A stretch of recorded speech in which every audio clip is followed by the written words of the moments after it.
नमस्कार, मी पूजा साके। ATV news कट्ट्यामध्ये आपल्या सगळ्यांचं स्वागत। आज आपल्या कट्ट्यावर चर्चा करण्यासाठी आले आहे शिवसेना शहर प्रमुख दिलीप सातपुते यांच्याशी आज आपण चर्चा करणार आहोत। सातपुते साहेब, आपलं खूप खूप स्वागत। आणि सगळ्यात पहिले सर्व एटीव्ही न्यूजच्या टीमतर्फे आपल्याला शुभेच्छा देतो, कारण की येणारा काळ खूप मोठा आहे आणि तुम्ही शहराध्यक्ष या मोठ्या पदावरती बसलेले आहेत नगर शहराच्या। ही चर्चा चालू करण्या अगोदर आपण हे सर्व जे आता तुम्ही शहर प्रमुख झालात आणि शहर प्रमुख ही मोठी जबाबदारी, तर कशी बघतात तुम्ही या सर्व भूमिकेकडे? तसं पाहिलं तर केळगावमध्ये काम करत असताना मागील 2 टर्ममध्ये माझी दुसरी टर्म आहे। राजकारणामध्ये लोकांना खूप वेळ द्यावा लागतो। खूप वेळ मी केळगावमध्ये लोकांना देत होतो। साधारण सकाळी 6 वाजता लिंक रोडला फिरायला निघलं की सकाळीच बरेचसे 9 वाजेपर्यंत प्रश्न मिटत होते। त्या पद्धतीने काम तर चालूच आहे। वेळोवेळी कधी खंड पडतो, कधी आता ही नवीन जबाबदारी जी आलेली आहे, ह्या नवीन जबाबदारी स्वीकारण्यासाठी पहिले तर मी तयार नव्हतो, कारण स्वतःचे आपले उद्योग व्यवसाय आणि इतर गोष्टींचा जर विचार केला तर एवढा वेळ देणं शक्य होणार नाही। कुटुंबातील एक कर्ता माणूस आणि तो जर असा राजकीय याच्यात जर गुंतला तर कुटुंबाचं सुद्धा तसं आर्थिक म्हणजे नुकसानच होणार आहे। परंतु मला आपले नगर शहराचे माजी आमदार अनिल भैया राठोड यांनी विनंती केली आहे आणि संपर्क प्रमुख भाऊ कोरेगावकर यांनी सुद्धा आग्रह धरला। एक आक्रमक आंदोलनं वेळोवेळी करणारे, अन्याय अत्याचाराच्या विरोधात कायम भांडणारं असं त्यांना एक चेहरा समोर पाहिजे होता। अनेक दुसरे पर्याय होते, परंतु पक्षाने जबाबदारी टाकली। या पक्षाने मला सर्वप्रथम अत्यंत 2007च्या निवडणुकीमध्ये अत्यंत संघर्षमयरित्या निवडून दिलं होतं, म्हणून या पक्षाचं तर काहीतरी आपली बांधिलकी आहे, त्यामुळं हे पद स्वीकारलं। संपूर्ण शहराची जबाबदारी सांभाळताना एक दबाव थोडा आहे की एवढं सगळं होईल का, परंतु ही निवड झाल्यानंतर बऱ्यापैकी खूप लोकांचे फोन आले। साधारण 4-5 दिवस तर माझा मोबाईल कंटिन्यूज एंगेजच होता। खूप फोन आले, एका दिवसात 500, 700, 1000 असे फोन 4-5 दिवस आले। सगळ्यांनी जो अभिनंदन केलं आणि जो म्हणजे विश्वास दाखवला की तुम्ही हे करू शकता, त्याच्यामुळं मला असं वाटायला लागलं की मी शहरामध्ये चांगलं काम करू शकतो। सर, मला तुम्हाला असं विचारायचं आहे, शिवसेना नगर शहरात कुठे ना कुठे कमी पडताना आपल्याला असं वाटतंय का? कारण राष्ट्रवादी काँग्रेसने आपल्यासमोर एक मोठं आव्हान उभा केलं आहे, असं आपल्याला वाटतं? तसं मला काही वाटत नाही। माननीय अनिल भैया राठोड यांचा अत्यंत म्हणजे निसटता पराभव यावेळी झाला। त्यामागचे खूप राजकीय गणितं वेगळी होती। आमचे मित्रपक्ष किंवा आमचे जे सहकारी कंपनी होती, त्या कंपनीने दगाफटका केल्यामुळं आम्हाला तो पराभव झालेला आहे। बाकी पक्षाचे कुठले लोक कमी पडले नाही। आणि समोरचे मित्र म्हणजे नेमकं सहकारी मित्र कोणी दगाफटका केला? सहकारी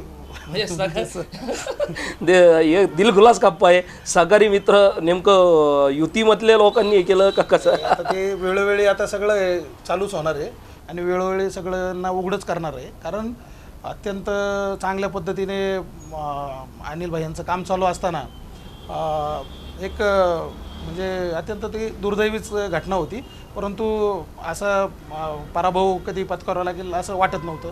अनेक वेळा कुठे ना कुठे चर्चा निघत असताना जोपर्यंत अनिल राठोड आहे तोपर्यंत नगर शहरामध्ये दुसरा कोणाचा विषय नाही आमदारकीसाठी, असे चर्चा कायम म्हणजे कुठं बसलं तरी होत असायची।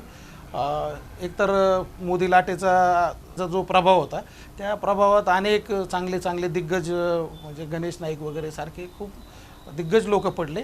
भैया तर अत्यंत सर्वसाधारण आमदार होते, परंतु खूप मोठ्या लोकांना त्या मोदी लाटेमुळं पराभव स्वीकारावा लागला। पण येणाऱ्या काळामध्ये असे जे आपल्याच पक्षामध्ये असणारे परंतु पक्षाचं निष्ठेने काम न करणाऱ्यांवरती एक अंकुश आणण्याचं काम तुम्ही करणार आहे? 100% पक्षशिस्त म्हणजे पक्षशिस्तच। सगळ्यांना हळूहळू शिस्त लावण्यासाठी प्रयत्न करणार। तर माझा प्रश्न असा आहे की विधानसभा निवडणुकीत शिवसेनेला पराभव पत्करावा लागला. गेल्या 25 वर्षापासून शिवसेनेचं प्रभुत्व होतं विधानसभेवर. तर आपण याकडे कशा दृष्टीने बघता?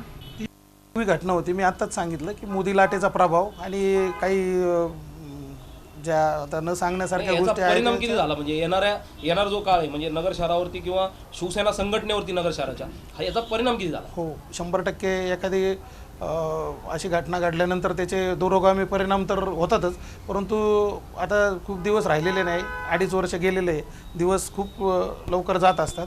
ह्या 2.5 वर्षामध्ये नगर शहरात परत भगवा झेंडा फडकवणारच. तुमच्याच नेतृत्वाखाली आता विधानसभा आणि महानगरपालिका निवडणुका होणार, पण माझा एक प्रश्न असा आहे की महानगरपालिकेमध्ये शिवसेना भाजपची आता सत्तेला युती आहे, परंतु त्यांचं पटताना काही दिसत नाही. कारण एखादा निर्णय तुम्ही घेतला की ते दुसरा निर्णय घेतात, त्यांनी एखादा निर्णय घेतला की तुम्ही त्याला काहीतरी विरोध करतात. आणि आता त्याच्यामध्ये शिवसेना पक्षप्रमुख जे आहेत उद्धवजी ठाकरे यांनी एक घोषणा केली की युती सर्वत्र त्यांनी तोडलेली आहे. याचे परिणाम आता नगर शहरावर किंवा महानगरपालिकेवर कसे दिसतील असं तुम्हाला वाटतं? तसं पाहिलं तर सागर भाऊ, ही महानगरपालिकेची जी निवडणूक झाली, महापौर पदाची जी निवडणूक झाली आणि सुरेखाताई कदम ज्या महापौर झाल्या, ह्या महापौर निवडणुकीकडे सर्व लोक लक्ष देऊन होते. आणि काय परिस्थिती होती सगळे तुम्हाला माहिती आहे. ह्या बाह्य नगर शहराच्या बाह्य शक्तींनी शहरात पक्षाचं आणि मित्र पक्षाचं पण त्यात नुकसानच झालेलं आहे. परंतु येत्या भविष्यात ती चूक, खूप मोठी चूक होती, ती चूक त्यांच्या समोरच्यांच्या पण लक्षात येईल आणि ते स्वतःच ते महानगरपालिकेमध्ये असं पटताना दिसत नाही का? भाजपचं पण पटत नाही, शिवसेनेचं पण पटत नाही. अनेक निर्णय असे, आता थोडक्यात सांगायला गेलं फेज 2चाच विषय घ्या. फेज 2च्या विषयामध्ये आत्ता जो नोटाबंदीनंतर जो निर्णय झाला होता त्यानंतर मोठ्या प्रमाणात टॅक्स आला महानगरपालिकेत, परंतु तो टॅक्स कुठेतरी ठेकेदारांचं बिलं काढायचं असं म्हणून शिवसेनेने म्हणलं. त्याच वेळेस भारतीय जनता पार्टीकडून एक पत्र निघालं की त्यांनी सांगितलं की हा पैसा हा फेज 2साठी वापरला गेला पाहिजे. मग कुठंतरी असं नगरकरांनी कोणाकडे बघितलं? नगरकरांना वाटतं की शिवसेना भाजप युतीला आपण तिथं बसवलेलं आहे, परंतु शिवसेना भाजप युती जर काही एकत्रितरित्या काम करताना तिथे दिसतच नाही. एक महत्त्वाचा मुद्दा आहे की मी तेच सांगितलं की महानगरपालिकेच्या ज्या इलेक्शन सुरेखाताई कदमचं झालं, त्या इलेक्शनमध्ये काय झालं ते आता वेगळं इथं सांगण्यासारखी परिस्थिती नाही. ज्या परिस्थितीमध्ये भाजपला त्यावेळेस ॲडजस्ट करावं लागलं, त्यावेळेस माननीय मंत्री एकनाथभाई शिंदे होते, राम शिंदे होते आणि या वरिष्ठांनी तो निर्णय घेतल्यामुळं ते थोडी गडबड झाली.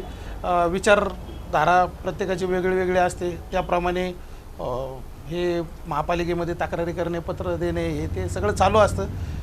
फेज 2चा जर कोणाला एवढी काळजी होती तर त्यांनी त्याच्यासाठी वेगळी काहीतरी व्यवस्था करायला पाहिजे. ॲक्च्युअल नगर शहराची जी फेज 2ची जी स्कीम आहे ती अत्यंत चांगली. नगर शहरासाठी जे काम झालेलं आहे ते आत्तापर्यंत जे झालेलं आहे ते अत्यंत चांगलं काम झालेलं आहे.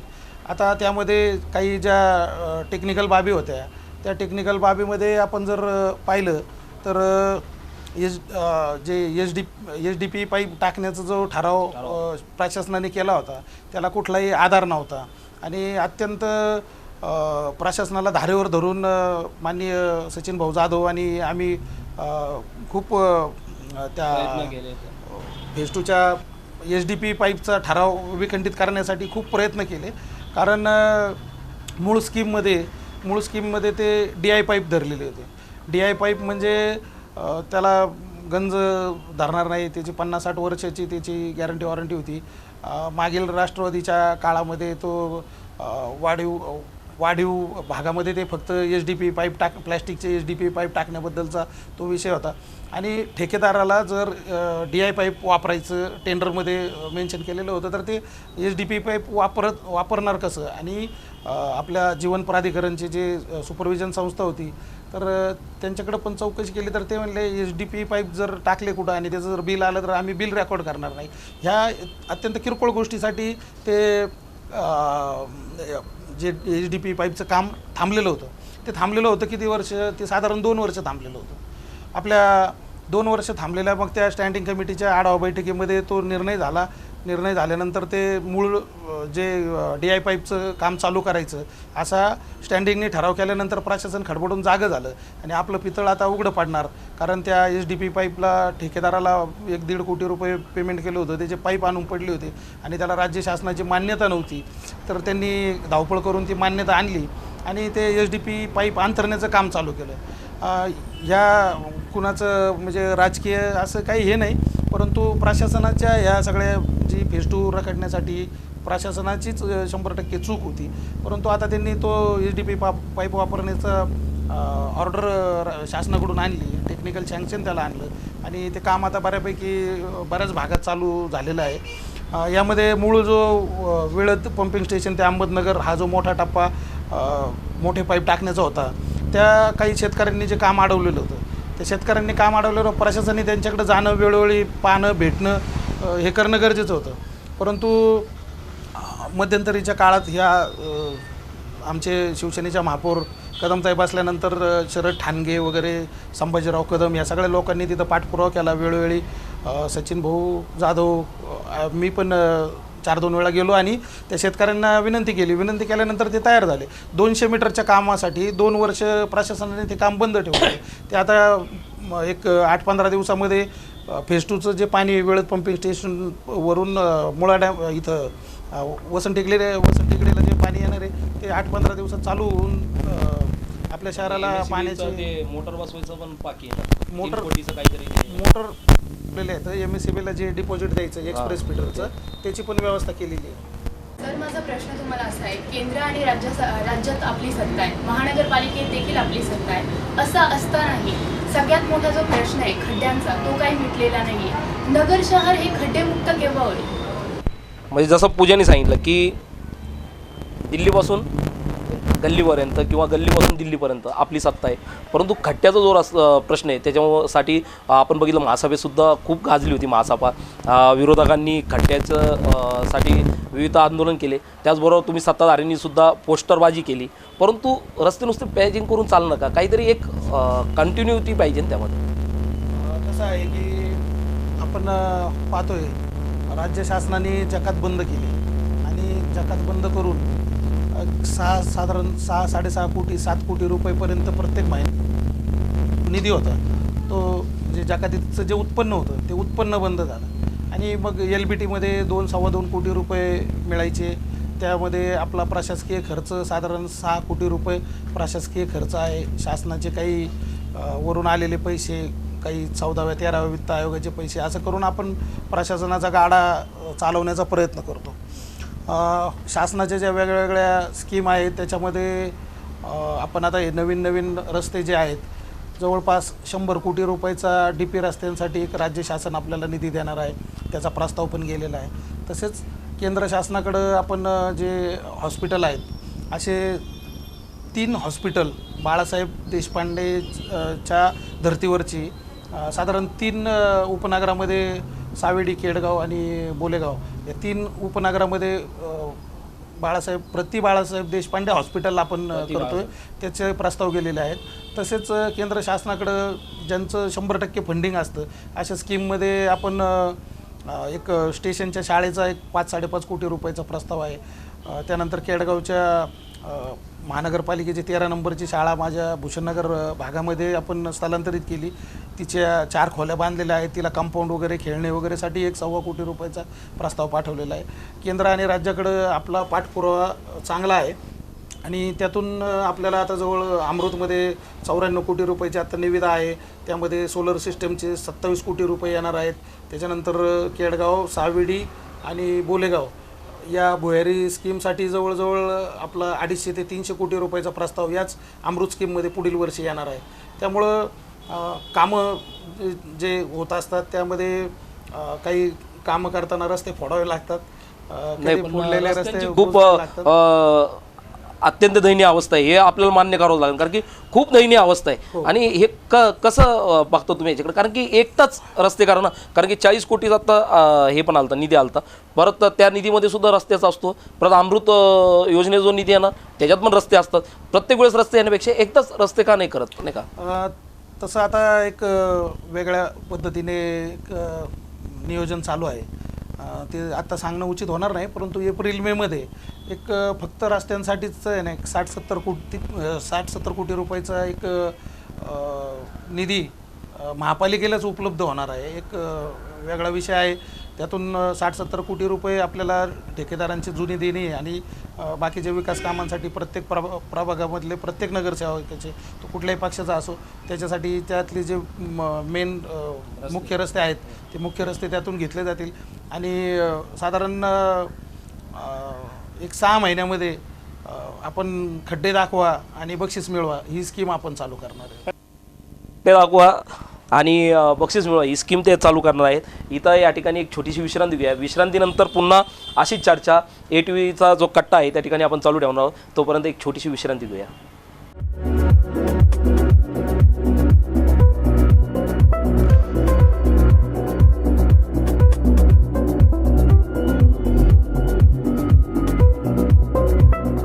नगरमधील नामांकित सनी इलेक्ट्रॉनिक्सच्या अभूतपूर्व यशानंतर परभाणे परिवार पदार्पण करत आहे Nikhil electronics and home appliances मध्ये सर्व प्रकारच्या इलेक्ट्रॉनिक गृहोपयोगी वस्तूंसाठी. नगरमधील अतिभव्य अद्ययावत दालन Nikhil light house and home appliances. सर्व कंपन्यांचे मिक्सर्स आणि ओव्हन उपलब्ध. बजाज उषा कंपनीचे table fan, air cooler. Nikhil light हाऊसचे LED लाईट वाचवतील आपल्या घराची वीज. वीज बिल होईल आश्चर्यकारकपणे कमी. इस्त्री, स्पीकर, रेडिओ आणि इतरही इलेक्ट्रॉनिक वस्तू उपलब्ध. सर्व प्रकारच्या इलेक्ट्रॉनिक वस्तूंचे स्पेअर पार्ट्स, घरगुती wiring, digital disco light, mic amplifier, नामांकित कंपन्यांचे टॉर्च, इलेक्ट्रॉनिक शेगडी. सर्व प्रकारच्या वस्तूंसाठी एकदा अवश्य भेट द्या Nikhil light house and home अप्लायन्सेसला. प्रोप्रायटर मनोहर बाबूराव परभाणे. निखिल मनोहर परभाणे. ठिकाण निखिल लाईट हाऊस, 4040 मैदान आड, महाजन गल्ली, अहमदनगर. Landline number 0241 247 0002.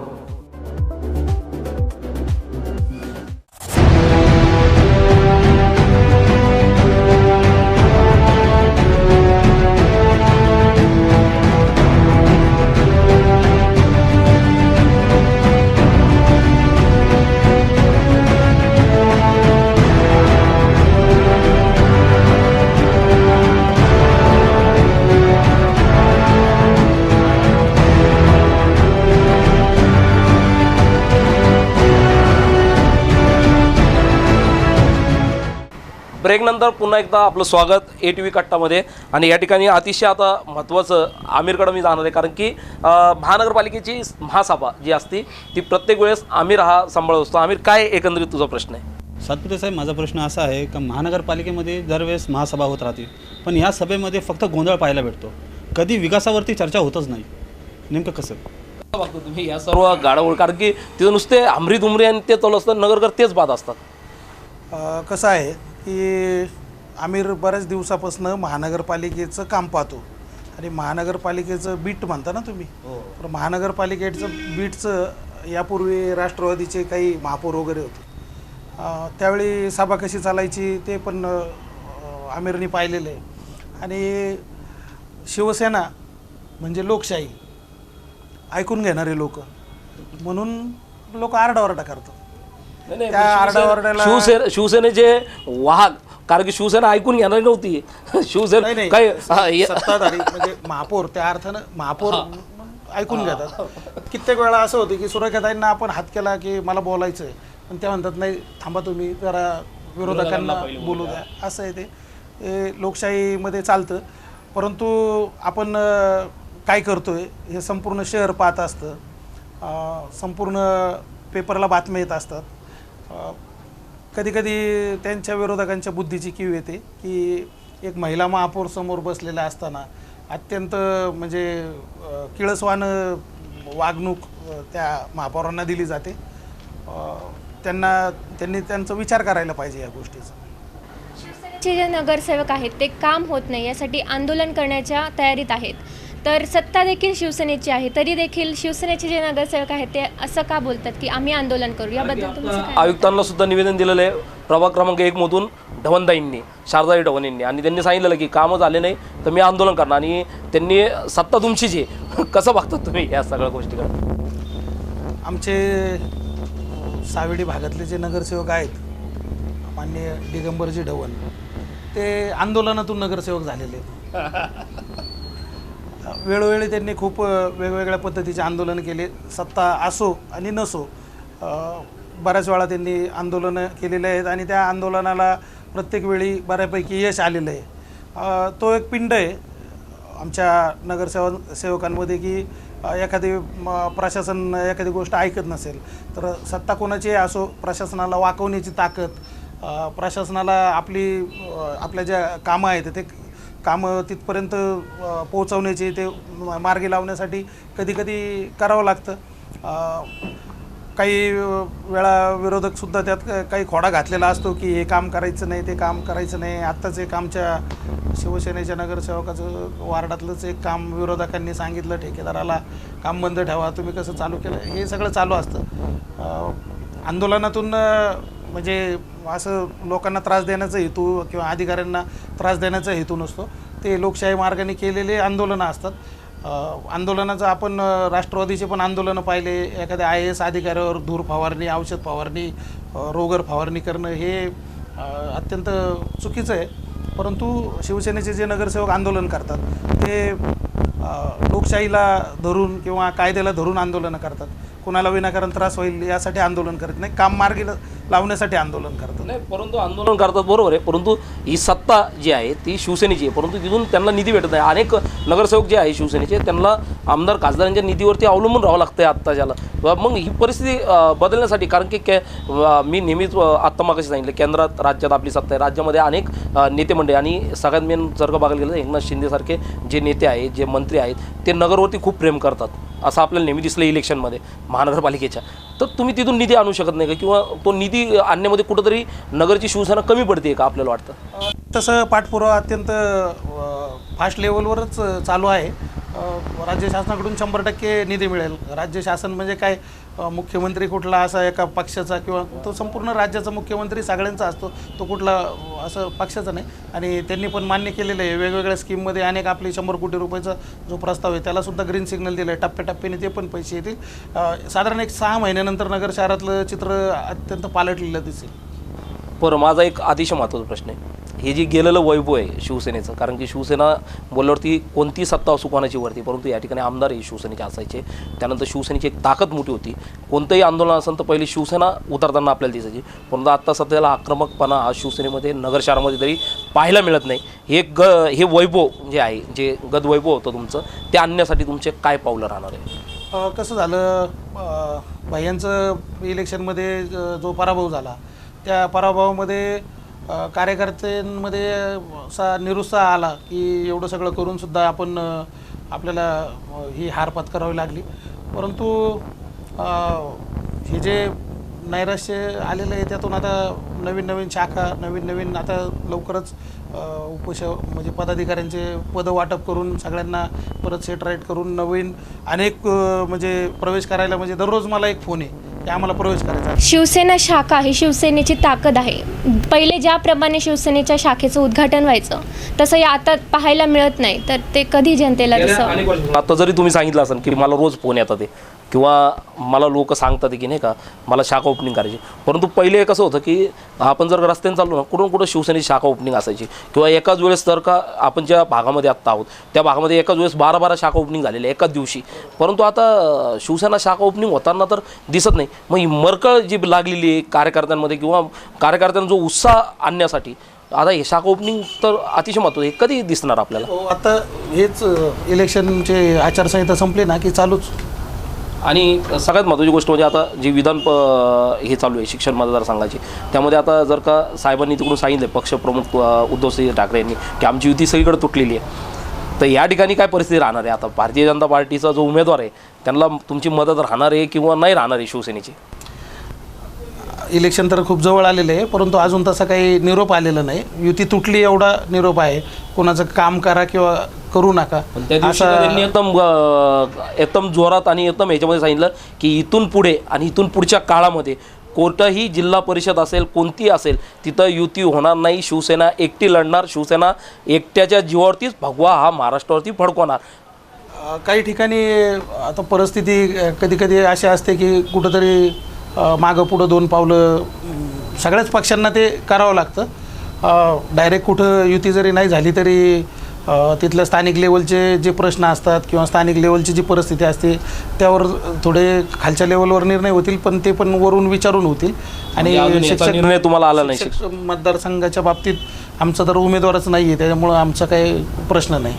पण शिवसेना मदत करणार आहे का? एक अजून तसं काही आदेश आलेला नाही वरून की बाबा तुम्ही भारतीय जनता पार्टीचे प्रशांत पाटील म्हणून आहेत उमेदवार, त्यांचं काम करा किंवा तांबेंचं काम करा, असं काही कुठून वरून काही आलेलं आदेश आलेला नाही. सर, नगर शहर जो आहे तो शिवसेनेचा बालेकिल्ला म्हणून मानला जातो, परंतु हा जो बालेकिल्ला आहे काही वर्षांपासून हा बालेकिल्ला ढासळत चालला आहे. हा वाचवण्यासाठी तुमचे काय प्रयत्न राहतील?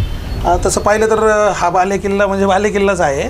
मी पहिले पण सांगितलं की मोदी लाटेमध्ये खूप चांगले आमदार पडले, म्हणजे अनेक उदाहरणं असे आहेत की ज्यांना म्हणजे त्यांना स्वप्नातसुद्धा वाटणार नाही की आपण इलेक्शनमध्ये पडणार. त्या वेळेची परिस्थिती होती. आता परिस्थिती बदललेली आहे. आता शहरी भागामध्ये व्यापारी वैतागलेत आणि ग्रामीण भागामध्ये शेतकरी वैतागलेत. राहिला मधला जो नोकरदार वर्ग आहे, त्या नोकरदार वर्गाचं पण आज उद्या काहीतरी इन्कम टॅक्सची काहीतरी वाढ वगैरे आहे, त्याच्यामुळं त्यांचं पण थोड्या दिवसात नाराजी सुरू होणार आहे. सातपुते साहेब, माझा प्रश्न असा आहे, केडगावमध्ये गेल्या दोन वेळेस तुम्ही एकटेच निवडून आलेला आहात. ह्या ठिकाणी नगरसेवक वाढवण्यासाठी, शिवसेनेचे नगरसेवक वाढवण्यासाठी तुम्ही काय प्रयत्न करणार आहात? कारण की केळगाव बघितलं तर केळगाव हा काँग्रेसचा बालेकिल्ला आणि आपण त्या ठिकाणून एक जण निवडून येतात तिथून, परंतु त्या ठिकाणून जास्तीत जास्त नगरसेवक शिवसेनेचे निवडून आणण्यासाठी काय प्रयत्न करणार आहात आपण? यापूर्वी 2007 साली मी ज्यावेळी निवडणूक लढवली त्यावेळेस शिवसेना आणि भारतीय जनता पार्टीची युती होती. त्या युतीमध्ये मी आणि एक शिवाजी लोंढे म्हणून नगरसेवक आम्ही 2 भारतीय जनता पार्टीचे निवडून आलो होतो. त्यानंतरचं जे इलेक्शन 14मध्ये झालं, त्या 14च्या इलेक्शनमध्ये मी आणि विद्या खैरे ज्या माझ्या वार्डामध्ये 2 जे नगरसेवक होते, एक OBC कॅटेगरीमधलं सीट म्हणून विद्या खैरे निवडून आलेले आहेत. थोडी शिवसेनेची केळगावमध्ये हातपाय पसरवण्याचं थोडं अडचण आहे, परंतु येणाऱ्या इलेक्शनमध्ये आम्ही अत्यंत चांगल्या पद्धतीने संपूर्ण केळगावमध्ये काम करणार असून 2 खूप मोठे प्रस्ताव आपण केळगावसाठी करतो आहे की जेणेकरून त्याचा मतदानासाठी किंवा मतदारांसाठी किंवा महानगरपालिकेच्या निवडणुकीसाठी 100% फायदा होईल. शिवसेनेमध्ये अंतर्गत गटबाजी असं बोललं जातं, कारण की जर का आपण पाहिलं तर संपर्क प्रमुख आणि स्थानिक जे नेते त्यांच्यामध्ये पटत नाही असं पण बोललं जातं. आणि त्याचं काही उदाहरणसुद्धा मध्यंतरी समोर आले, पेपरला बातम्या आल्या त्या. मग ते गटनेते पदावरून असन किंवा अनेक गोष्टींवरून तुम्हीसुद्धा इच्छुक होतात याच्यासाठी, सभागृह नेतेसाठी. कसं बघता तुम्ही या सर्व गोष्टी घडामोडींकडे? पक्षाचं काम करत असताना, पक्षाचा नगरसेवक म्हणून काम करत असताना प्रत्येकाला खूप म्हणजे झेलावं लागतं वार्डामध्ये पण, की अनेक अडचणी असतात. विरोधक आहे, हे आहे, ते आहे, कार्यक्रम आहे, गणपती, नवरात्र, कुठली जयंती आहे, खूप सहन करावं लागतं. हे सगळं सहन करत असताना प्रत्येकाची अपेक्षा असते की आपल्याला कुठं काहीतरी एखादं चांगलं पद मिळावं, जेणेकरून शहरामध्ये आपलं नाव होईल, नावलौकिक होईल, आपण चर्चा होईल, किंवा आपण महानगरपालिकेत एखाद्या पदावर बसून आपण चांगलं काम करू शकतो. या सगळ्या गोष्टी असतात. प्रत्येकाची इच्छा असते, अपेक्षा असते. त्यामध्ये कधीकधी 2, 3, 4 इच्छुक असतात. कुणाला तरी एक जणाला दिल्यानंतर 2 जण नाराज होणार असतात. त्या नाराजीतून काही किरकोळ कारकोळ पक्षांतर्गत घरातल्या भांड्याला भांडं लागत असतं. तसा काही विषय नाही. संपर्क प्रमुख भाऊ कोरेगावकर आणि अनिल भैया राठोड यांचं अत्यंत चांगलं कम्युनिकेशन आहे. दोघंही एकमेकांना विचारल्याशिवाय काही करीत नाही आणि कुठलाही निर्णय घेताना आता म्हणजे तशी काही अडचण अशी वाटत नाही किंवा तसं काही कानावर आलं असेल तर तसं ते चुकीचं आहे. सर, मनसेचे जे नगरसेवक आहेत किशोर डागवाले यांनी शिवसेनेत प्रवेश केला, परंतु काही दिवसातच त्यांनी सेनेची साथ सोडली. याचं कारण काय असावं? जे महाराष्ट्र केला त्यांनी लगेच, म्हणजे 2 दिवसापूर्वी शिवसेनेत आले आणि त्यानंतर 2-4 दिवसातच त्यांनी जे महाराष्ट्र केला. काय माझ्याकडे महापौर निवडणुकीकडे एक संधी म्हणून पाहत असतात लोक. त्यांनी ते संधीचा काही फायदा घेतला असेल तर त्यामुळं ते गेले असतील.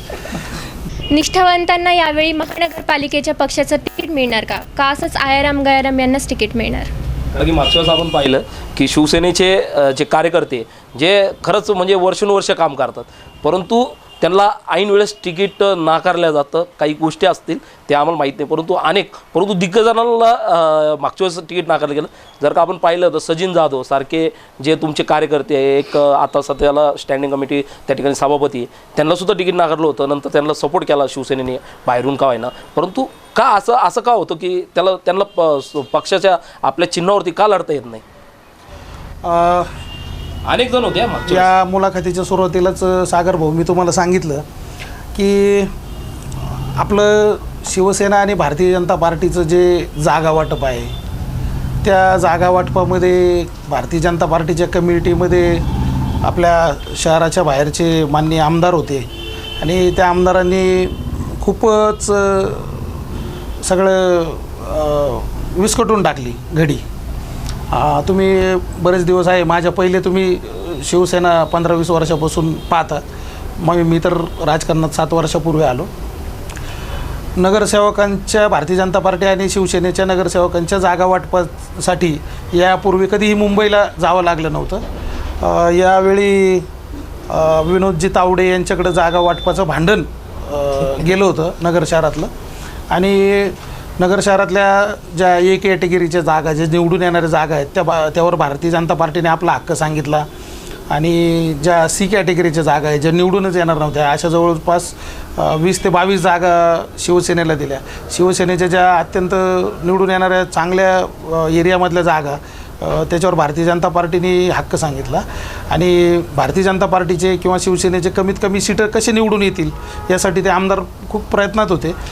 त्यात ते चांगल्या पद्धतीने म्हणजे यशस्वी पण झाले. म्हणजे लक्षात नाही आलं म्हणजे मागील 5 वर्षापूर्वीच्या निवडणुकीमध्ये भारतीय जनता पार्टीचे 12 नगरसेवक होते.